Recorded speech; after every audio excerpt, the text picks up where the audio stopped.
for Iraq, this week the row showed no sign of dying away as Lord Justice Scott began to prepare his judicial inquiry. Now more than 50 Labour MPs want that inquiry to include the role that this man may have played, Mark Thatcher. Tonight's dispatch investigates that possible role, presenting new evidence concerning two major arms deals negotiated with the Middle East while his mother, Mrs. Thatcher, was Prime Minister. Would such an involvement have been right or proper, given the rules governing ministers and their families? That's Dispatches on the life and times of Mark Thatcher, the first Thatcherite.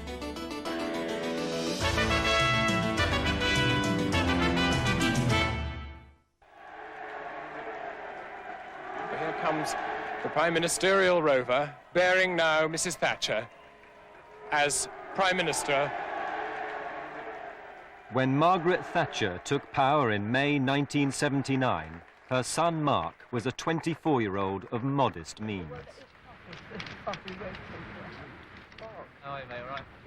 Gradually, during the 1980s, as his mother stamped her name on the decade, her son fulfilled the Thatcherite dream. He became an international entrepreneur, chasing deals around the globe. By the time his mother departed Number 10, 11 years later, Mark had acquired substantial assets and a lifestyle to match. Tonight, Dispatches looks into Mark Thatcher's business career. We investigate his apparent involvement in the arms trade. And we raise important questions about the propriety of any such involvement in government-approved arms dealing when his mother was Prime Minister. Iraq's former principal arms buyer in the West provides exclusive first-hand testimony which suggests that Mark participated in a deal to supply Saddam Hussein. It was not the first time that I'm meeting this kind of people.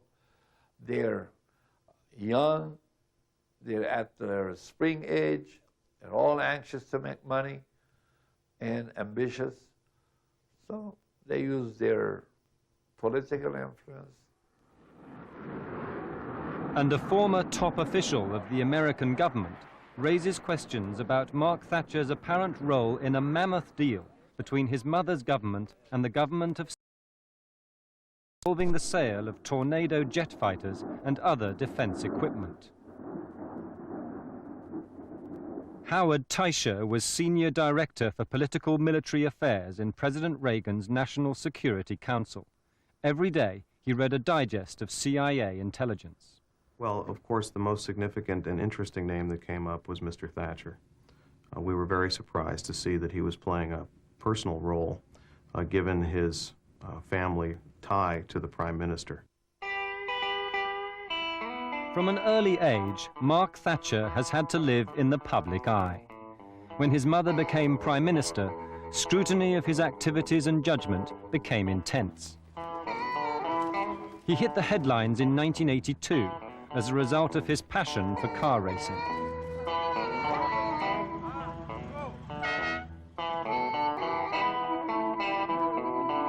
Halfway through the Paris to Dakar rally, he got lost in the Sahara Desert. For a time, he was feared dead. The Prime Minister was distraught. Tell us what news you've had of your son. I'm afraid there is no news. We're just waiting. Must be a very worrying time for you, though. My husband will arrive this afternoon. Are you very concerned? After 6 days, Mark was found alive and well. Mark became a media figure. His fame led to brief employment as a fashion model on television in the Far East. Exploiting his car racing career, he advertised clothes in Hong Kong. Margaret Thatcherを母に持つマーク。Mark? Exploiting the fact that he was Margaret Thatcher's son, he promoted whiskey in Japan. 今お前の前にある年月を見つめなさい。耐え抜いていく年月のひとときひとときがお前を豊かに。Mark wrestled with the problem of how to conduct his private life as the son of the British Prime Minister. Obviously, I have to think about what I'm doing, but I don't really think I'm the sort of person to go hell-raising, so I don't sort of normally sort of sit back and watch it. But sure, you have to realise the position that you're in, but the big problem is people always intend you to behave as they expect, not as you expect, and so it's very difficult to sort of judge it. In 1984, the Prime Minister faced the accusation that she had allowed the line to become blurred between her public duties and her son's private interests. 3 years earlier, the Prime Minister had toured the Gulf, drumming up support for British export business. In Muscat, the capital of Oman, she lobbied on behalf of British companies seeking business in that country. One of them, Cementation, won a £300 million contract to build a university. The storm broke when it came out that Mark had been in Oman, working as a paid consultant to Cementation, at the same time his mother was there, representing Britain.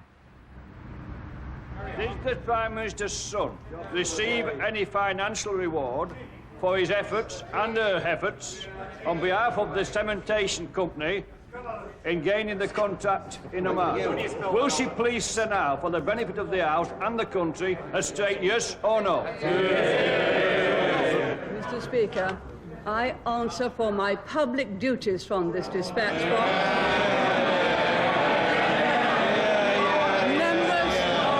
Members of my family are as much entitled to privacy in going about their duties, going about their private duties, as any other citizen. Critics accused the Prime Minister of impropriety, of allowing the line to become blurred between her activities on behalf of Britain and her son's activities on behalf of himself as a private entrepreneur. What are they saying I did wrong? Did wrong in getting Mrs. Thatcher was put on the defensive. Companies? What are they saying I did wrong? Batting for Britain? I shall go on batting for Britain. Can you give the public that if all the facts were disclosed about this matter, there would be no evidence of any impropriety on your part and no breach of the rigorous standards we all expect from people in public life? I believe that is correct. Although the row lasted for 3 months, no one ever established whether there was, in fact, anything more than the appearance of impropriety. Today, the explorer Sir Ranulph Fiennes, who knows Oman well, throws that Mark's presence influenced the award of the university deal to Cementation. I know for a fact that Mrs. Thatcher's son, Mark, came out to the Oman, was very well looked after, but there wasn't an enormous amount of point in his coming out because the company that he was working with or representing was Cementation. And everybody knew by the time he arrived that the entire deal had been signed and settled. There was nothing he could do to help the Cementation deal. It was totally arranged. So although he might have appeared to have been instrumental in doing so, he wasn't. Nevertheless, the allegations of impropriety prompted Mark to move elsewhere, away from the glare of publicity in Britain.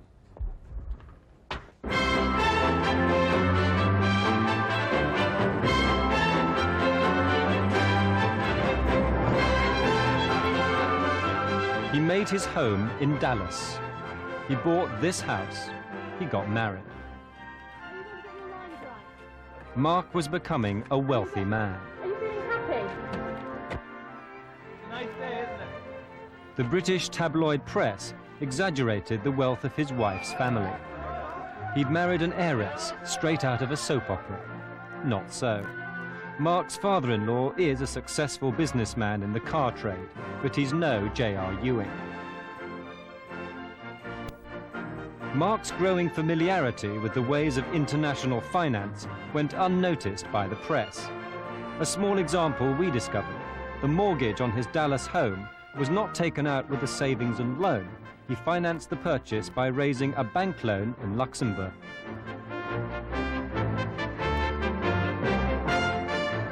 Mark set up a company in Dallas, named after his mother's birthplace in Lincolnshire. He did business locally, investing in a home security company. But his horizons ranged far beyond Dallas, and by the end of the 1980s, his entrepreneurial activities had made him a rich man, rich enough to seek and obtain residency status in Switzerland. Mark has a home in Lausanne.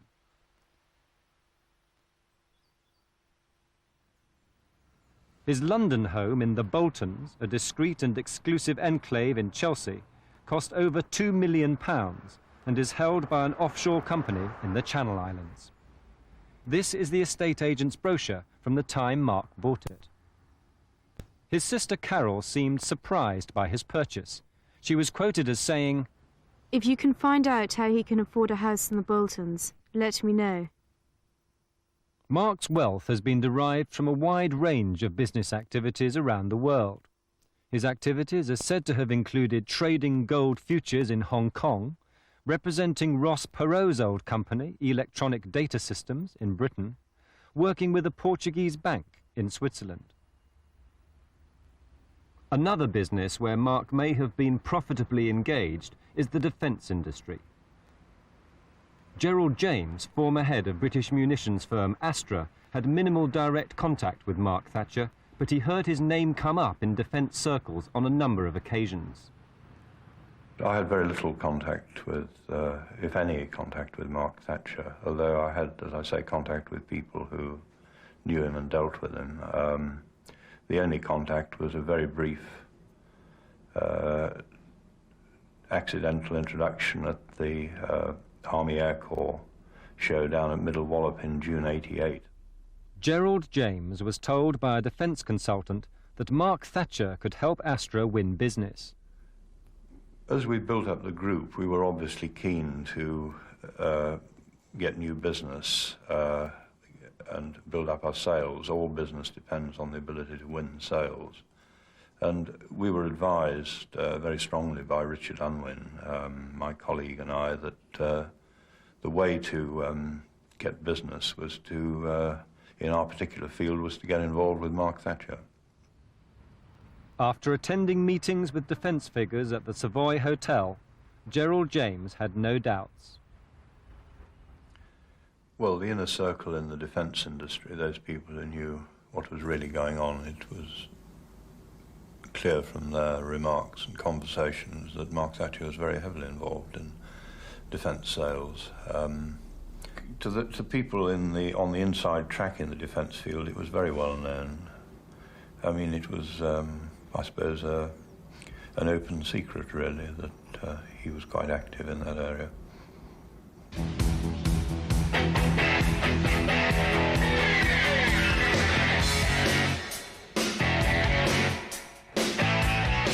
In the defence industry, contacts, like those cemented at the Farnborough Air Show, are crucial.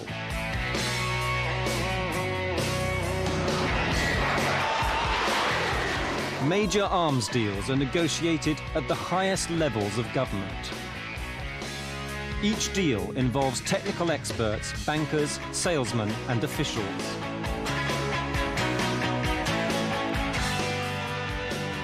There are also middlemen who send and receive political signals that the deal can go through. The arms deal of the century was the Al-Yamama Agreement, signed in 1985 between Britain and Saudi Arabia. To the best of my knowledge, Al-Yamama is the largest single export contract the United Kingdom has ever won in any industry, let alone the defence industry. I have no idea what the precise figures are, but conservatively, Al-Yamama is set to earn the United Kingdom at least 20 billion pounds over 10 years. Tornado will patrol for over 2 hours without... As is not uncommon in British defence deals, the terms of Al-Yamama have been kept secret. Last spring, Parliament's Public Accounts Committee chose not to publish the results of a National Audit Office inquiry set up in the wake of the deal. But now, in the United States, embarrassing allegations about payment of commissions, illegal under American law by some British and American defence firms involved in the deal, have begun to surface. In Washington, an American sales executive has launched a lawsuit claiming he was victimized by his employer, the helicopter manufacturer Sikorsky Aircraft. Westland, the British helicopter maker associated with Sikorsky, has been named as a defendant in the case. The executive says he was victimized because he had threatened to blow the whistle on commissions paid to Saudi citizens to secure contracts in the Al Yamama deal. The case could yet provoke controversy in Britain because it may raise the issue of Mark Thatcher's possible involvement in Al Yamama at the time his mother was Prime Minister.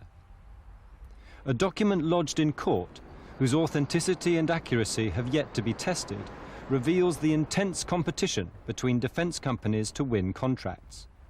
The document appears to be a report from an unidentified American defence executive on a business trip to the Kingdom of Saudi Arabia. Subject: Trip report to the Kingdom of Saudi Arabia, 18 to 27 April 1989. Meetings with U.S. Embassy staffer in Riyadh brought to light the following concerns. Significant message traffic from UK and Washington, D.C. vis-à-vis the commissions involved in Al Yamama 2. Armitage involved. This is a reference to Richard Armitage, a senior official in the United States State Department. Very concerned. Read message from him. 2 British companies have moved approx $4 billion US to a Saudi to delay the engine decision. Royal Saudi Air Force and Saudi Arabian Land Forces Army Aviation Command want General Electric engine definitely. Note, this $4 billion US was mentioned in connection with M. Thatcher's son. Throughout the 1980s, the progress of the Al Yamama deal had been monitored very carefully at the Reagan White House. Howard Teicher was one of President Reagan's top advisors on national security. It was his job to know about arms sales to the Middle East.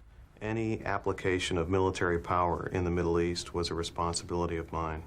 Any arms sales issue in the Middle East was a responsibility of mine.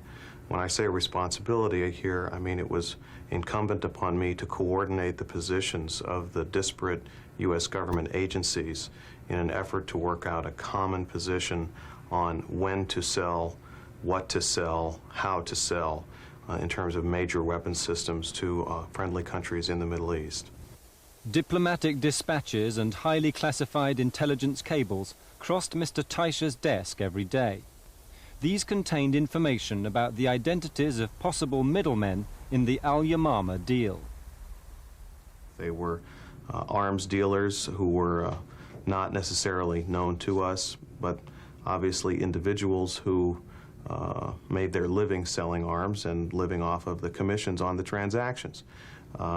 It was quite clear to me that this group believed that their ability to make the sale to the Saudis would be enhanced by the involvement of a political member of the group, i.e. Mr. Thatcher. Mr. Teicher was convinced that Mark Thatcher was involved in Al Yamama. I read of Mark Thatcher's involvement in this arms deal in diplomatic dispatches from our embassy in Saudi Arabia, from intelligence reports that were gleaned in Saudi Arabia and in Europe, and in diplomatic dispatches from other European capitals. I considered these dispatches totally reliable and totally accurate. I did not think that people would loosely accuse the son of the Prime Minister of being involved in such a transaction unless they were certain that it was the case. And the fact that I saw his name appear in a number of different sourced documents convinced me of the authenticity of at least the basic information regarding some measure of involvement on Mark Thatcher's part. And when you say involvement, you mean financial involvement, business involvement? Business, when I say involvement, I mean a business involvement. He was clearly playing some sort of business role to help facilitate the completion of a transaction between the two governments. To follow up these reports, Mr. Thatcher spoke to a contact in the Pentagon. The only discussion that I had was with a fellow member in of the National Security Bureaucracy in the Defense Department to ask him if he was confident that Thatcher was actually playing a role, and he said that he was quite confident that Thatcher was involved and that this showed him that the British were extremely serious about selling these aircraft. The British Embassy in Washington is one of the most important diplomatic stations in the world. Given the significance of the Al-Yamama deal to the United Kingdom, it seemed likely to Howard Thatcher that diplomats there would know whether the son of the Prime Minister was involved. I did speak with an associate of mine in the British Embassy who followed Middle East affairs, and he confirmed as well that he was aware that Mr. Thatcher was playing some sort of a role on a personal basis in this transaction. He declined to comment and claimed to be ignorant of whether there was any official involvement in terms of Mark Thatcher's role. But he did say he was definitely aware that he was somehow involved. The British diplomat, whose identity is known to us, is now back in London working in the Foreign Office. He declined to talk to us. Precisely what role Mark Thatcher may have played remains buried in the larger secret of how the Al-Yamama deal was done. Al-Yamama consisted of two distinct parts: the sale of weapons and investment by Britain of £2 billion in non-military joint ventures with Saudi Arabia. Because of intense competition with the French and the immense importance of the deal to Britain, it was negotiated at the highest level of the British government. It was hammered out by Prince Bandar, the Saudi ambassador to Washington, and Mrs. Thatcher. The prince visited the Prime Minister regularly in the months before the deal was signed. Prince Bandar is the Saudi ambassador to the United States, but he's not just another ambassador. In fact, offhand, it's difficult to think of an ambassador from any country, including your own, that has deployed quite the continuing that he has, who has the kind of direct access, immediate access to, say, presidents that Prince Bandar has had. He is, as you know, the son of Prince Sultan, the Minister of Defense, and nephew of King Fahd. Details of the negotiations leading to the signing of the deal by the two countries' defense ministers remain confidential.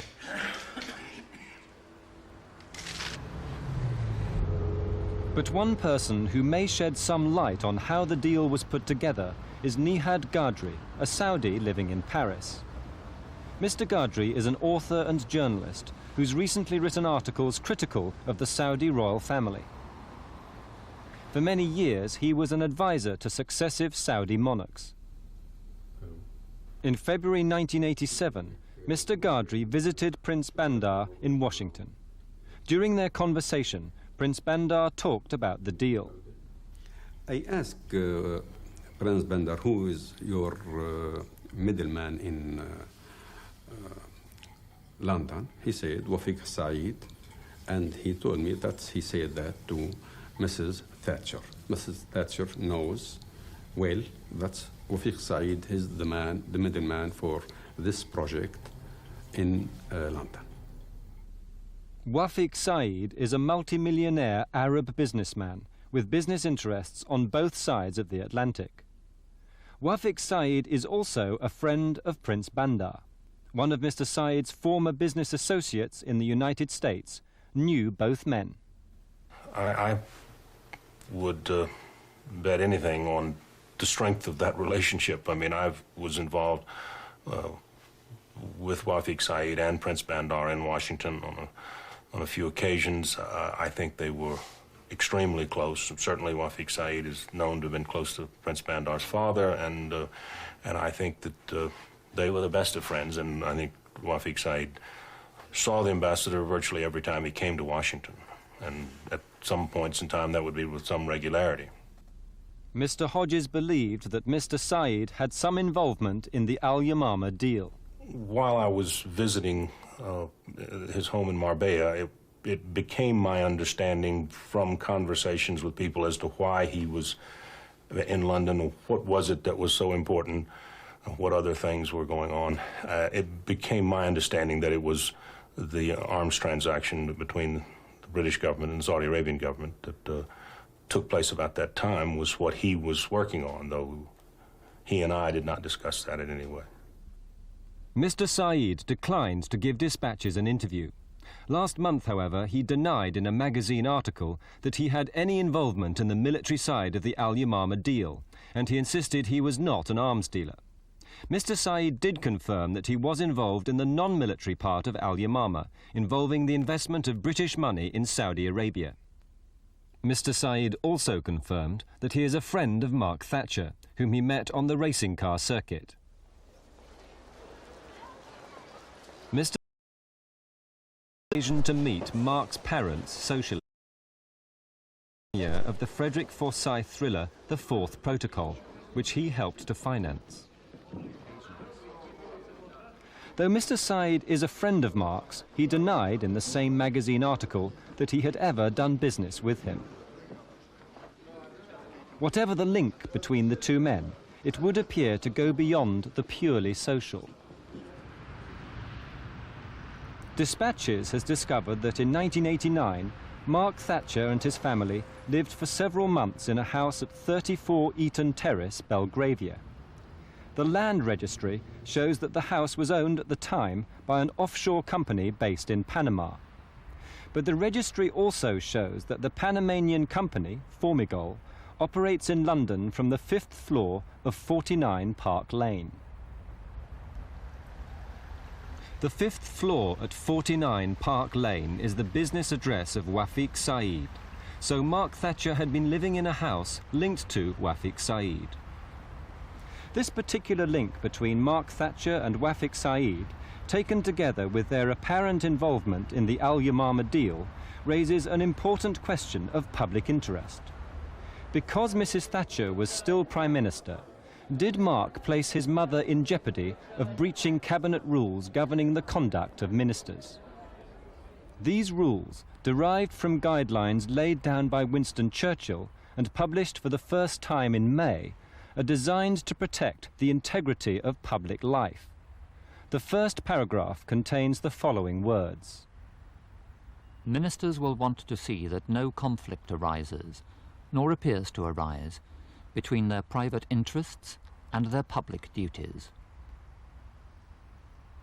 Paragraph 126 reads as follows. It is a well-established and recognized rule that no minister or public servant should accept gifts, hospitality or services from anyone which would or might appear to place him or her under an obligation. The same principle applies if gifts, etc., are offered to a member of their family. Professor Keith Middlemass, one of Britain's leading experts on cabinet government, has examined what we have discovered. That the procedures for ministers do lay down that there should be no beneficiaries to cabinet ministers' families, among cabinet ministers' families, and obviously as the Prime Minister's son. Prima facie, it would look as if that rule was broken. Professor Middlemass feels that if Mark was involved in the Al Yamama deal, the important question is, did the Prime Minister tell the Cabinet about her son's role? If it was in Britain's greater national interest to get a contract like this, huge, with the tremendous repercussions on our defence industry, on employment, and indeed on our long-term technological advancement as well, then clearly our national interest was to use all the means available. If Mark Thatcher were used, I mean, if he were that useful, then I suspect the Cabinet was faced with the choice. Do we, for the time being, abrogate the rule and possibly modify it in the future? Because, after all, they have the power to modify it or abrogate it in such an important case. If so, then that, again, I think, is within the conventions of Cabinet government. If the Cabinet was not told, if this was a private inner decision, confined to one or two ministers, then that's another matter altogether. The Al Yamama deal isn't the only reason for believing that Mark Thatcher's commercial activities may have extended to the arms world. He also appears to have been involved in a deal supplying military equipment to Saddam Hussein. Like all arms exports, this deal had to be approved by the British government. Arms exports to Iraq during and after the war with Iran were particularly sensitive, as the current controversy over the Matrix Churchill affair makes clear. Over 1 million people were killed in the 9-year-long Iran-Iraq war. The West fed both sides with weapons. One of the more surprising visitors to the front line was Iraq's top arms supplier, Sarkis Soganalian, who's worked with agencies of the United States government for over 20 years. He procured equipment from the United States and Britain for Saddam Hussein. Away from the battlefield, he crisscrossed the globe in his own 737 jet, buying billions of dollars worth of arms for Iraq.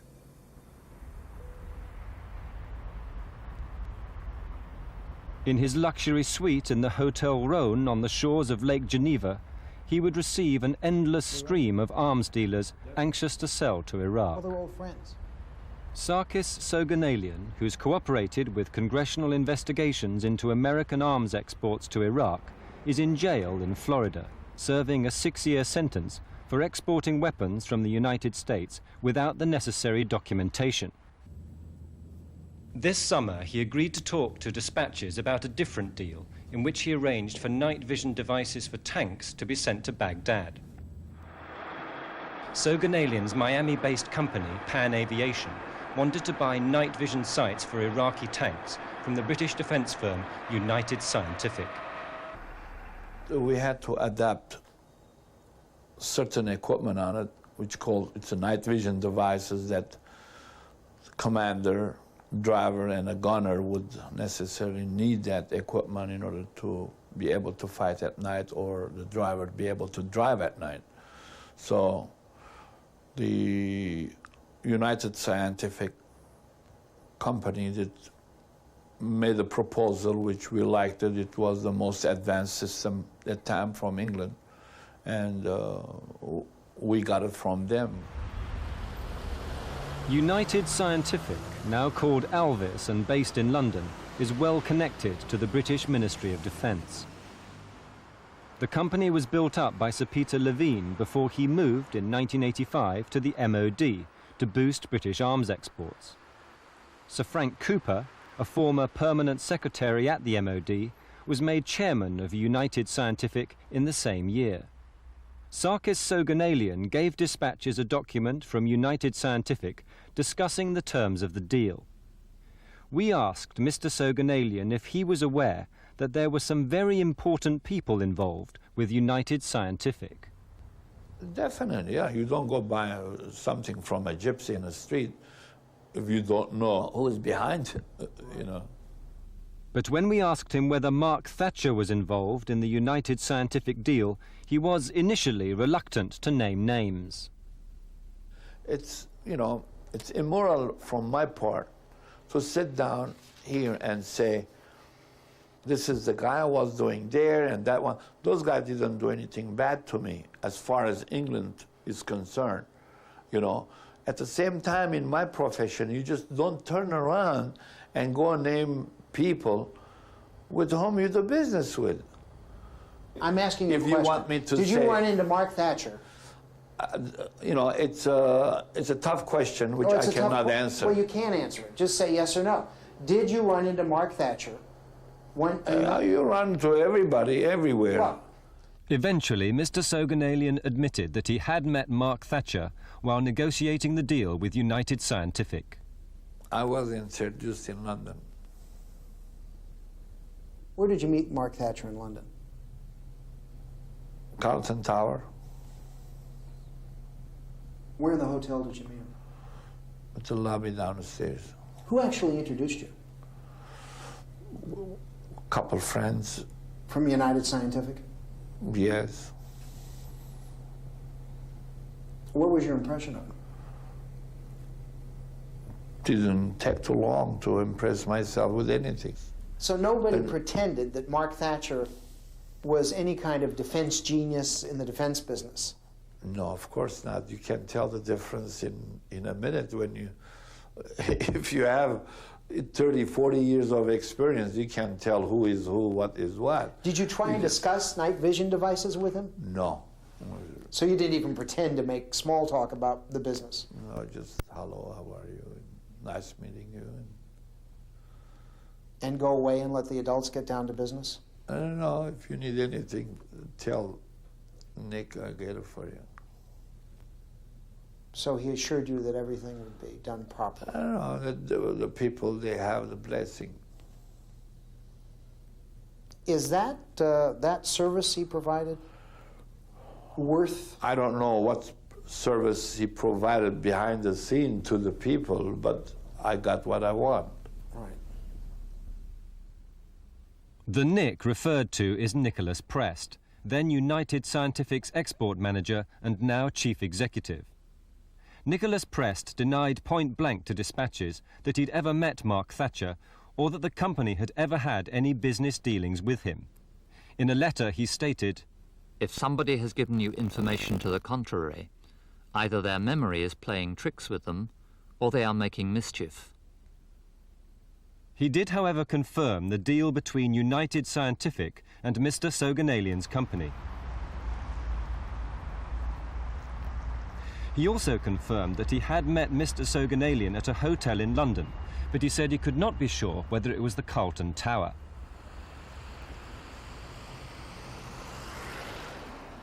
We put Mr. Prest's denial to Mr. Soganalian. He reiterated that he had been introduced to Mark Thatcher and that it was Mr. Prest who had made the introduction, and he thought he knew why. Mr. Soganalian took the meeting as a signal that the British government had blessed the deal. I got that message, yes. You see, you know, when you finance an equipment through, you know, a country that the goods are being transshipped from there, you got to have some influence. Without that connection, without that influence, you cannot achieve anything. What Thatcher was an indication that United Scientific was a company that could play in Britain, could guarantee you certain things and the Iraqis certain things. The company was blessed, whoever he was blessed of, you know, Thatcher or Queen Elizabeth or whoever that was presented to me, it performed and did the job that we were looking for. Financing, quality, shipment, and assistance. From your point of view, if there wasn't a Mark Thatcher, if there wasn't somebody of that significance in the deal, yes, you wouldn't have done the deal, would you? I don't think they could do the deal. It's not me. But you're looking for that. I could do the deal through another country, but they could not do it. So they had to have Mark Thatcher. They had to have an angel, yes. Whether or not Mark Thatcher was paid, by whom and for what, in United Scientific's deal with Iraq is unknown. Certainly, Soganalian says he did not pay him. As far as I was concerned, I wasn't taking care of nobody. That was the job of United Scientific, who is benefiting of the business, you know, getting the contract and handling the amount that was credited to them, you know. Throughout the 1980s, Britain competed successfully for international defence sales. These contracts boosted our balance of trade and they secured thousands of jobs. The arms business is so important to national economies that there is intense lobbying for contracts. Defence companies need middlemen to gain access to government buyers. But what are the ground rules governing these middlemen? Who can be properly used and when? Would it have been right for Mark Thatcher to involve himself in a British arms sale to Iraq when his mother was Prime Minister? And what of the Prime Minister? It is inconceivable that, as head of the intelligence services, she would not have known if Mark was involved in a sensitive defence deal with Iraq. And what of al-Yamama? If a top official of the American government and a British diplomat in Washington believed that Mark was involved in the deal with Saudi Arabia, what did Mrs. Thatcher believe? Dispatches asked Mark Thatcher and Baroness Thatcher to comment on the results of our investigation. Mark Thatcher did not respond to our request for an interview. Baroness Thatcher declined to be interviewed, as did Wafiq Saeed, British Aerospace and the Ministry of Defence. Prince Bandar was unavailable for interview. In Britain, we encountered a wall of silence about Mark Thatcher, arms exports and those who profit from them. The only former public official prepared to go on the record about Mark Thatcher is an American, Howard Teicher, whose opinion is based on diplomatic dispatches and intelligence reports. I think it's totally inappropriate for family members of elected officials to engage in commercial transactions involving governments where, even if the law permits such, the appearance of impropriety is quite apparent. So what exactly is the impropriety? To see a member of a political family so clearly exploit the connection or the perceived connection to carve out power and influence in order to make money. 2 weeks ago, the growing controversy over secret arms exports to Iraq forced the government to announce a judicial inquiry. A Labour former member of the Select Committee on Trade is in no doubt about what must happen as a result.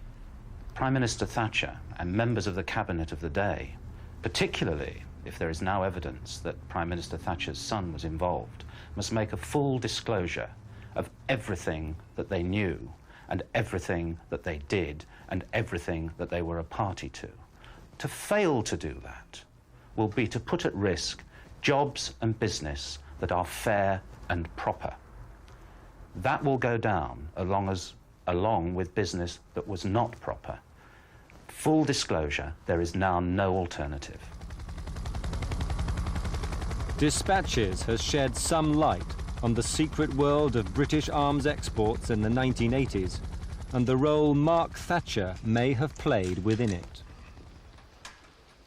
Until the full facts are known, a question mark will hang over the integrity of the Thatcher government.